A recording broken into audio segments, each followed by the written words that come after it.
We need to talk about a confusing situation that hits a lot of Idaho drivers. You get a letter from the Idaho Transportation Department saying you need an SR22 to get your license back.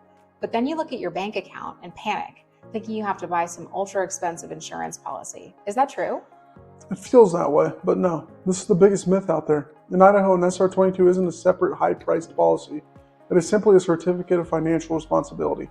It's just a piece of paper your insurance company files with the state to prove you are covered.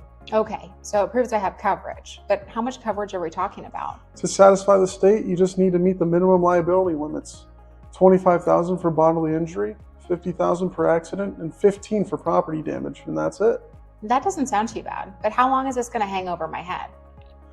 That is where Idaho's a little different. For most serious things like a DUI or driving while suspended, it is a standard 3 years. But in some rare cases, specifically for a first offense, the court might only require it for 1 year. That's good to know. But what if I don't own a car?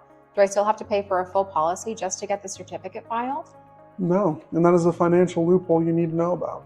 You should ask for non-owner SR22 insurance. It covers you when you drive a borrowed car or a rental. It satisfies the requirement so you can legally drive, but it's usually much cheaper than insuring a car you don't even have. That's a huge money saver, but I can't file this myself, right? No, you cannot file it yourself. Your insurer has to do it electronically. They typically charge a small filing fee, usually $15 to $25, but be careful. If you miss a payment, the clock restarts from day one. You need a company that handles the filing quickly and keeps the clock running smoothly. Click our quote button, handle the filing, reclaim your license. That's the cheapinsurance.com difference.